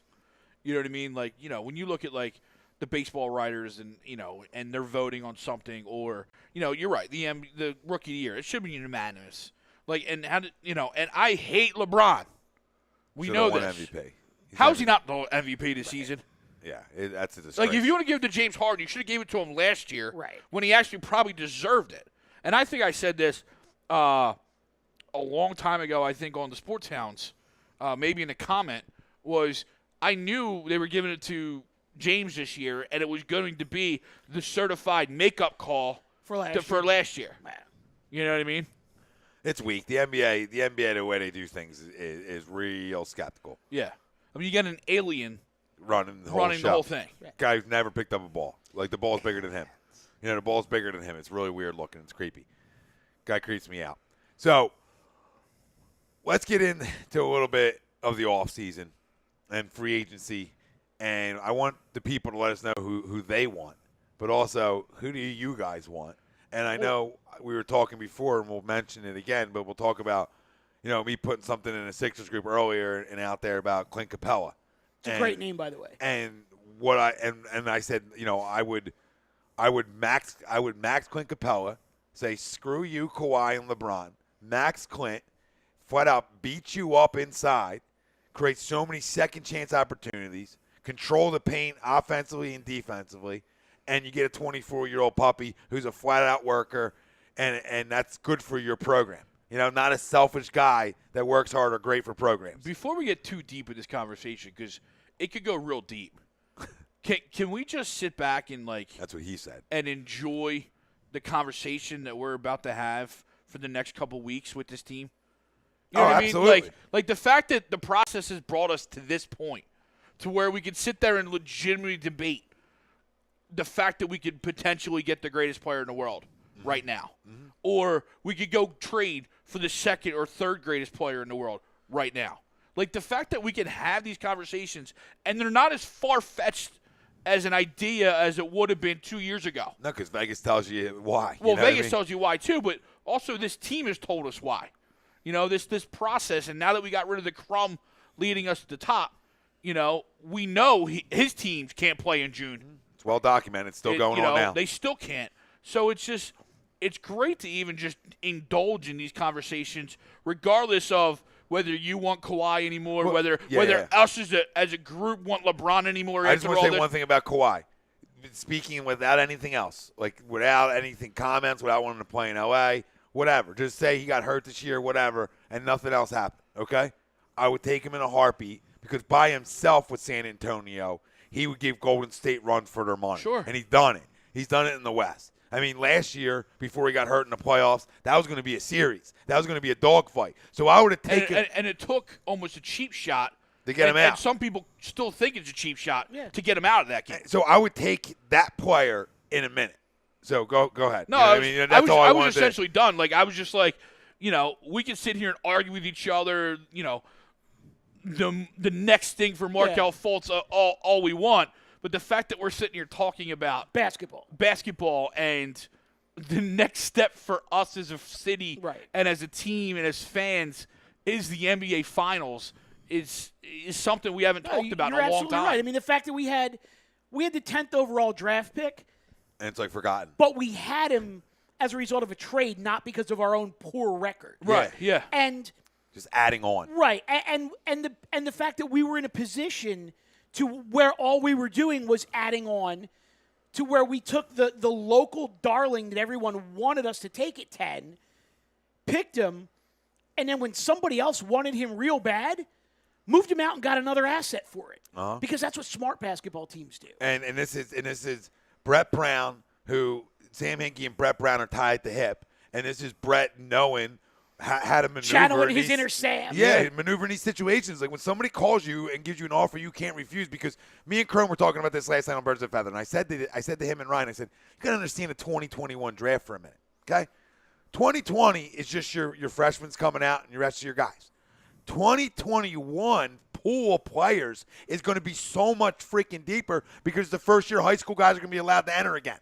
Okay, so now your pool not only are freshmen from the year before, but now they are guys that would have been freshmen going into the following year that are now eligible. Baby Braun. So now you're 10 real good players turning into 20, which just makes that whole draft deeper and more intriguing for one, other teams, and two, Miami's not going to be good. They're probably going to be a lottery team or right around there. So, that 3 years is could, tough. that could turn into the number 1 overall pick. Even Even if they're mediocre, and you still say you now have 2 first-round picks in that draft, and one of them you can use for a 17, 18-year-old kid, and then say, you know what? Take seriously. Yeah. So I mean, I just think Brett. I love Brett Brown in the GM role. I'm gonna love Brett Brown. I think we all will, wearing the GM hat. I think we talked about it last Wednesday. Whether he stays in that role or not. Because I think we all liked it because it's like, dude, GMs got to worry about it all. Winning is not always the MO. A coach, it's about wins and losses. And if he's also the GM, who he brings in, the groceries he's shopping for, mean more to him a little bit. And he's going to know, one, by being a player development guy, but just by a smart guy, he's going to know what guys fit what he's trying to run here. Yeah. But I wanted to know on who you want. Well, because we talked about it. For me, I've put this out there a million times, and I don't think it's far-fetched because let's just say that the whole thing with Kawhi right now in San Antonio is a real bad look. I'm not going to deny that at all. But maybe his relationship with Pop has gotten sour, but he still has a real good relationship with Brett. Because let's not forget where Brett came from. I understand there's a lot of people that won't want Kawhi because of what happened with Pop. I get it. I have no problem with it. But if he says, hey, you know what? Here's a guy in Philly who is not only the general manager, but he's also the coach. He's a guy that I have a great relationship with, that I would love playing for. I would love playing with Ben. I would love playing with Joel. And holy shit, do they have a lot of money under the cap there. I've said it before. I'm putting together a package, and I know that the people who love Markelle are going to hate this, but I'm going Markelle. I'm going a number 1 in 2019. I'm going one of the higher of the 2 number 1s in 2020. I'll throw in TLC. I'll throw in Jared Bayless's expiring contract because you got to make all the money work. I mean, if you basically go Fultz, first rounder in 2019 and a first rounder in 2021, with Fultz being a number 1 overall draft pick, I mean, you're basically giving up 3 first rounders for Kawhi, plus you're giving them an expiring contract, plus you're giving them, if it's TLC or Korkmaz or another serviceable body to make the contract exchange work. So I'm throwing that out there. And then once I have Kawhi in-house and extended, and even if the extension's only 2 years or 3 years, because like we talked about, these guys aren't doing super long-term extensions anymore, but I'll get Kawhi in-house under contract, extend him, and then I'm going to go knock on LeBron's door and say, okay, Joel, Ben, Dario, and we just went out and got Kawhi. What do you say? Yeah, I actually, instead of there's a way you can construct it without giving up Fultz or Dario.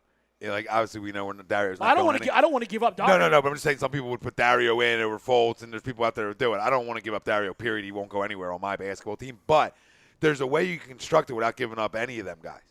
And the way you can do it is, one, the 2 picks you just drafted can be in a package. Absolutely. Robert Covington should be in that package, okay? Because you got to give him somebody in the NBA that's actually somewhat legit in a deal, okay? And, I'm not a Rocco guy, but, he can shoot the 3 a little bit, whatever. He plays defense. Okay, plays defense. Can't make a layup, but that's all, whatever.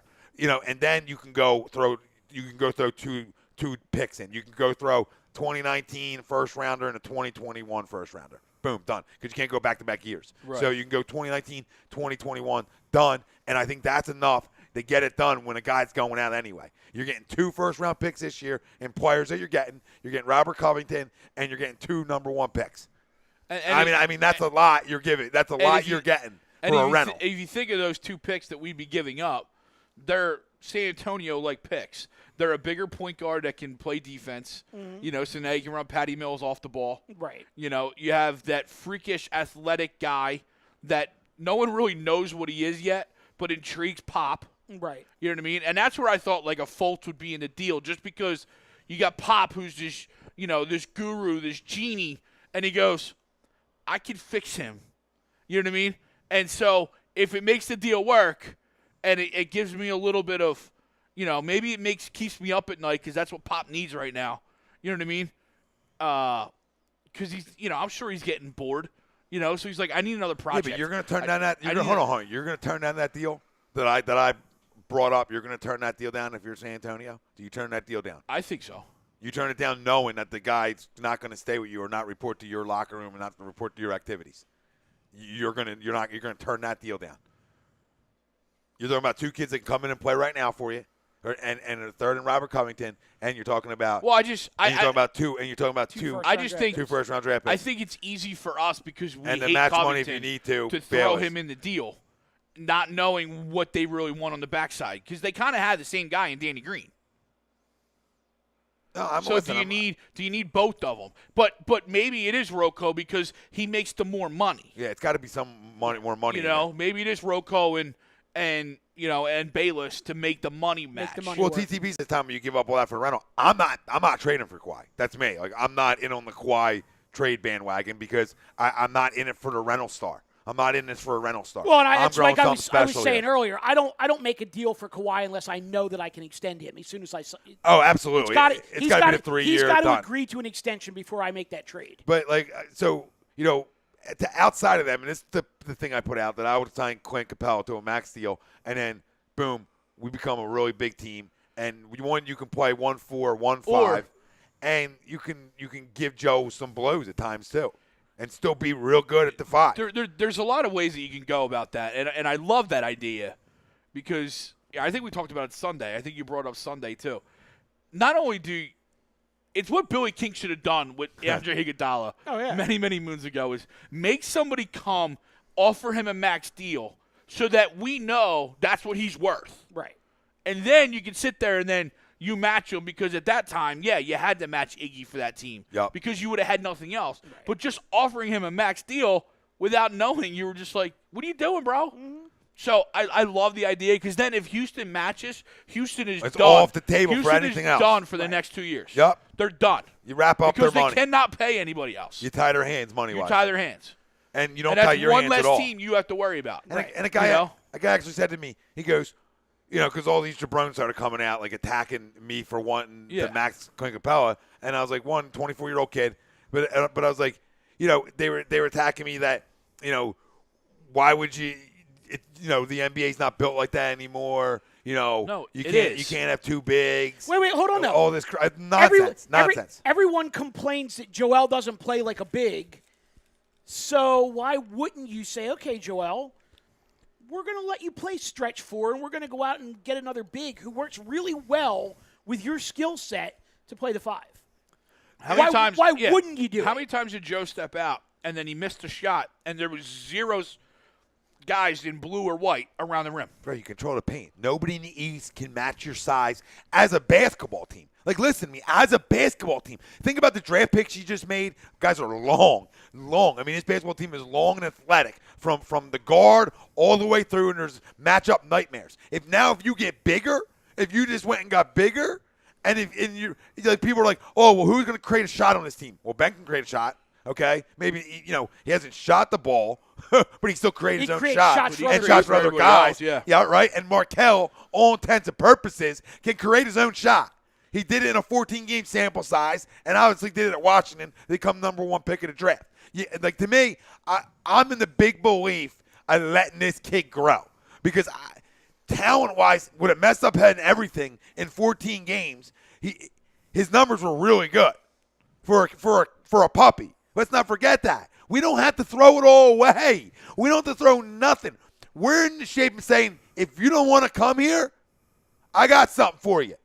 Plain and simple. What is the rush? Okay, my door's always open for LeBron, right? My door's always open. But if you don't want to come here, Okay, on to the next thing. How can I make my basketball team that's really good and won 50-plus games, how can I make them better?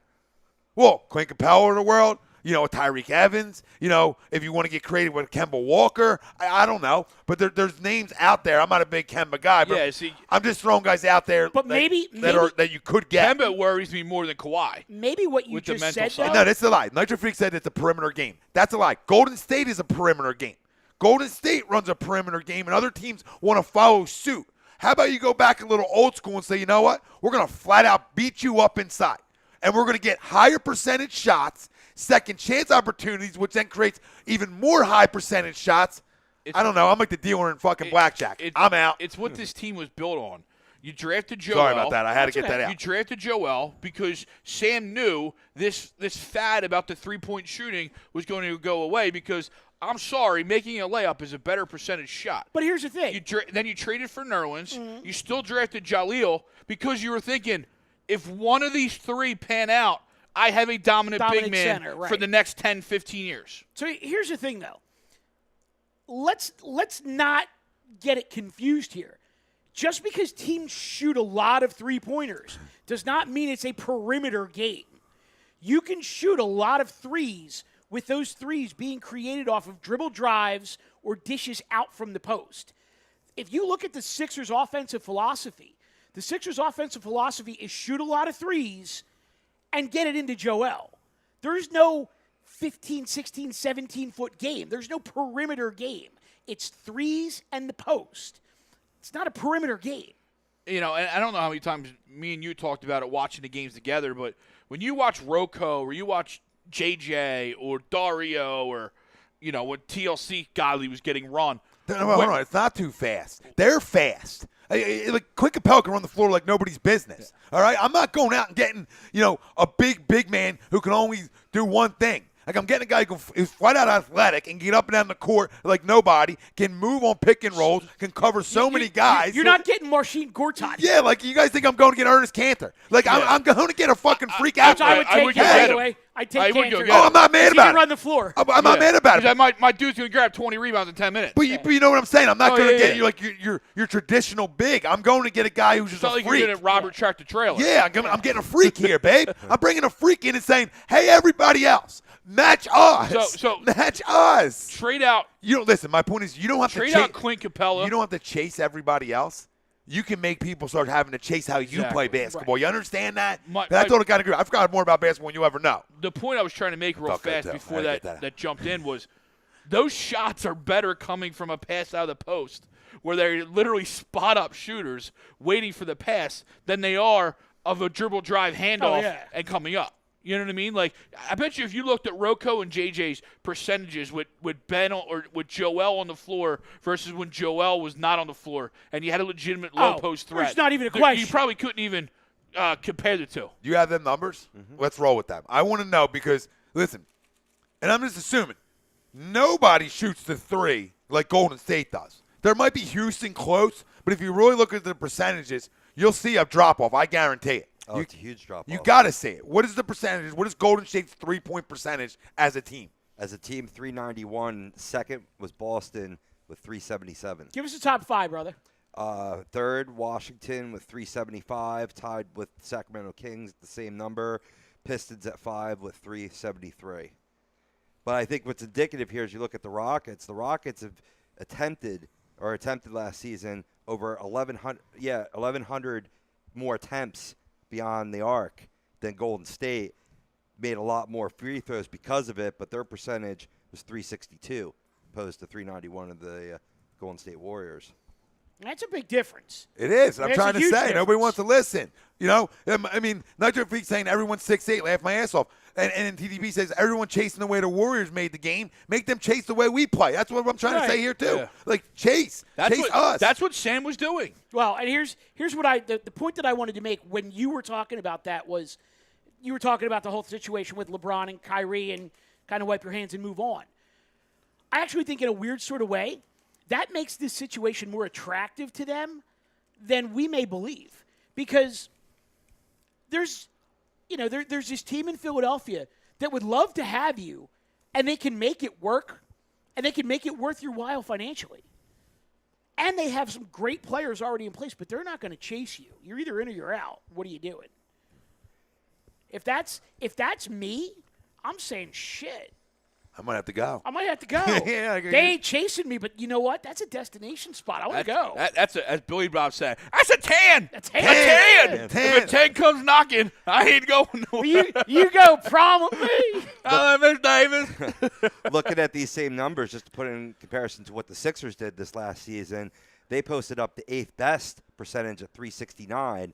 You know, you're talking 8%, 8 100ths of a point behind the Celtics at second. Already a pretty good 3-point shooting team. Yeah, one of the guys you're talking about now that could put them in contention right there and still be able to dominate in the paint, as you're saying. Hold on, Tom. Rob. It's real simple. When you can score inside and score inside a lot, it opens up everything else. So Nitro Freak, I'm not talking about that you play back to the basket. That's all you ever do, and the only time you score is inside, like 1970. Okay, I'm talking about being able to dominate inside, which one creates second chance opportunities, and then that second chance opportunities a lot of time lead to 3-ball open looks. Okay, because their assignments are gone because the ball's in the air. Okay, so it creates so much more. Now you're getting open looks from 3. Oh, man, when you dominate inside, the 3-ball game's easy. But easy. Here's the thing, though. It's become simple math. It's more efficient for a team to shoot 30% from 3 than shoot 40% from 2. It's simple math. It is. No, it is. But what's funny is it's like basic. It's like right there for you. Throughout What's a higher percentage here? Throughout the NBA playoffs, the game slows down for every single team that doesn't play Golden State. Yep. The game slows down, and what did we worry about? Because I know I did. What did we worry about the Sixers come playoff time is I know we can run up and down the floor with the best of them, but what happens when we get into a half-court offense? Yes, Joe is our go-to, but how often did we work on that in the regular season? How often were we made to do that to where we can really feel comfortable in that?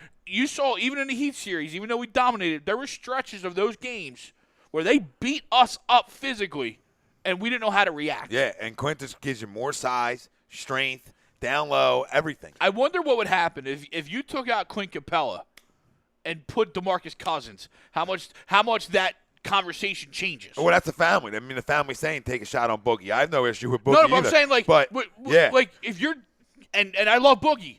But if I can get a 24-year-old Cabela versus a Boogie, and I'm a Boogie fan coming off an ACL, I'm maxing out. But I'm saying that's a no-brainer. You don't sound like such an idiot going after Boogie that people perceive you to sound like an idiot for maxing out Clint Capella. I mean, it was unbelievable where I never delete anything, and I said, I got to get this out of here because this is getting out of control. Sixers 24/7 has no idea about basketball. No, motherfuckers weren't even having a conversation. They're just being jerk-offs. Because Clint Capella is not a sexy name, but people don't look at the numbers. It's ridiculous. Numbers going up all 3 years. Guy works hard. Guy looked good in the playoffs. He fit the playoff game really well. And Mike, defensively, he's a FanDuel machine. I call him Houston's best player. All around, probably. But Kyle, I think he's their best player. But Kyle, why would Cousins be okay though? And I know you said he's your favorite big in the league, but mine's Joel Embiid because how can it not be? My point exactly. How can it not be? My point exactly. You switch the names, all of a sudden the conversation changes. And now you can win big now inside out. Now you can win with Boogie, but you can't win with Capella. Why? Let me explain something. Where Capella plays defense. Capella is healthy.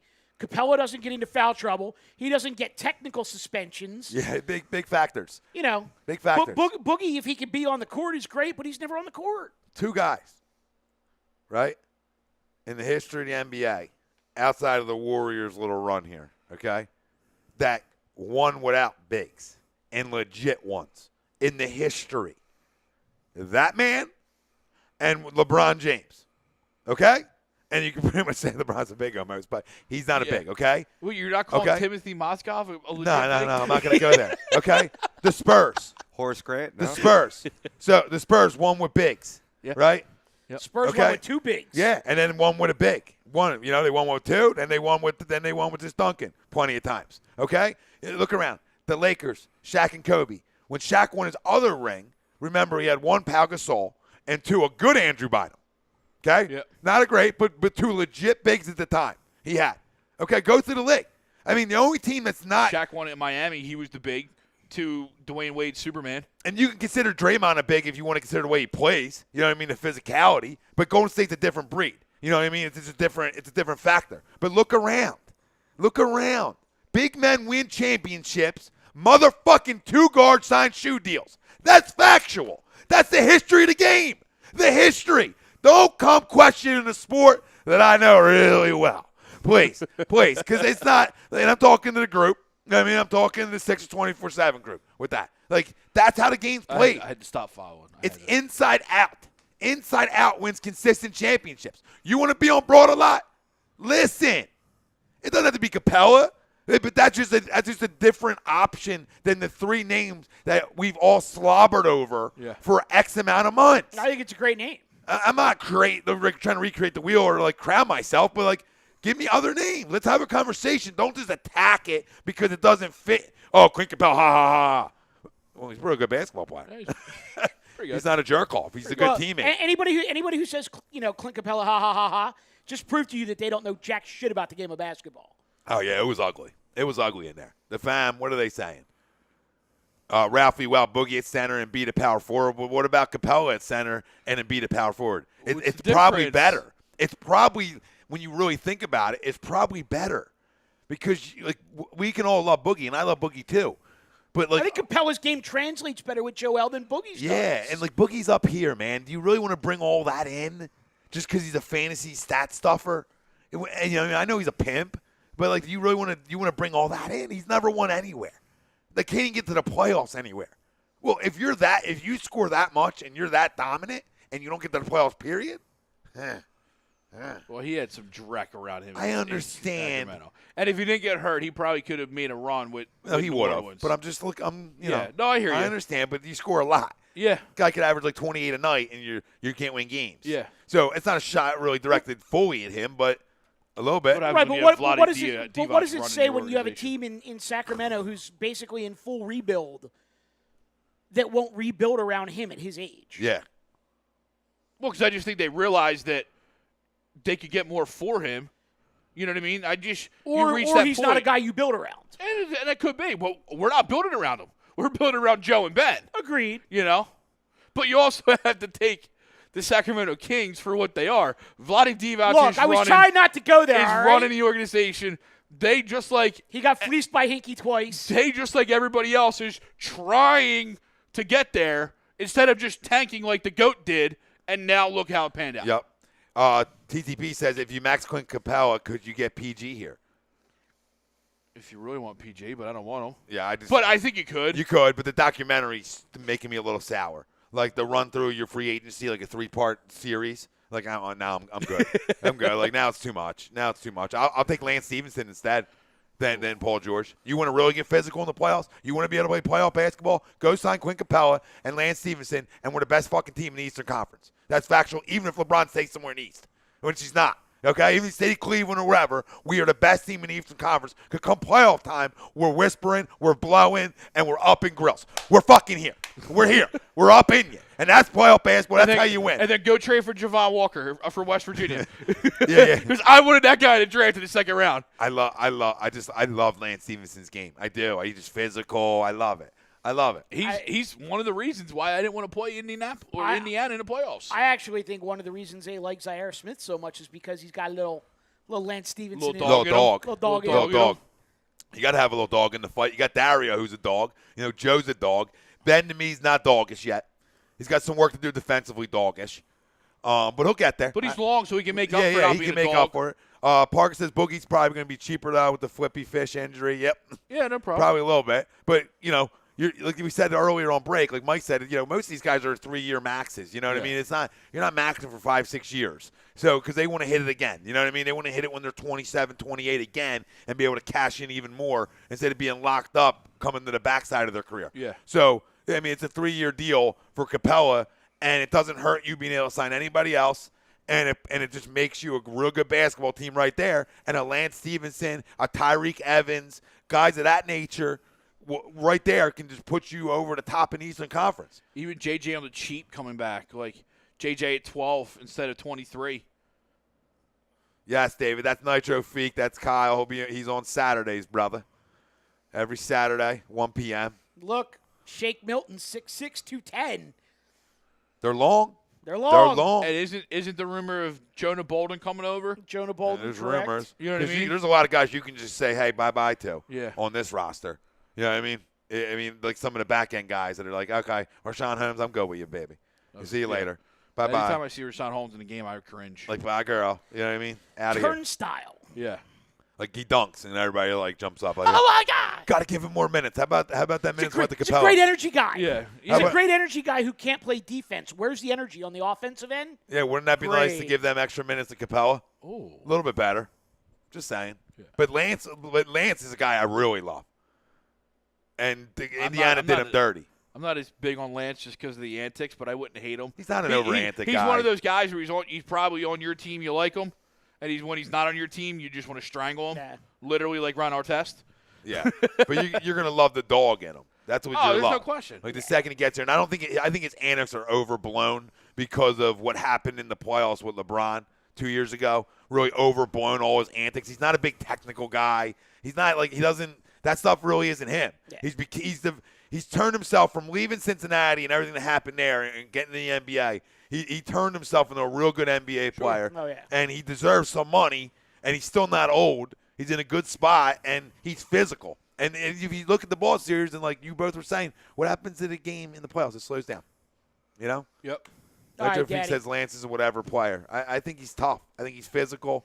And he'll get you buckets. I don't think anybody disagrees Kyle's with that. not going to disagree with anything. But I don't think anyone disagrees with Kyle's that on statement. the other. Because he's a Yankees fan tonight. We haven't agreed with nothing. He is a whatever. But he is a whatever player. But he just – that whatever puts him over the top is on the defensive end. Yeah. He's saying he'll it wouldn't matter him sleeping at night if you didn't get him. Me either. No, No, not at all. But I'm just saying, like, I can sleep at night regardless of what happens. Yeah, I mean, I'm sleeping great. But the addition of him and Capella make you physical and make you a playoff basketball team. You want to be able to play in June? Well, there you go. There's one way. I'm in. All right, boys. Take me home, Daddy. So I got a 13-hour drive to Georgia. Pull a perfect game. Baseball for 15 straight days. Let's go, baby. Let's go. Thank you, Jason Worth. Thank you, Jason Worth. Happy 4th of July to everyone. Oh, absolutely. Greg and I will see you in 2 weeks. TTP, Nitro Freak, Parkman, All Rosca. All y'all. Oh, yeah. Where's my other man Demon at? Man. I'm missing one more. Deems. Deems. Ralphie D. Come on, Pootie Tang. Pootie. We love you, boys. Yep. See you soon. We out. For Tom Renone, Michael Maddox, Greg Mwakovic, Right Person 1 to 2s, Tom, Mike. AM. In the PM. We out.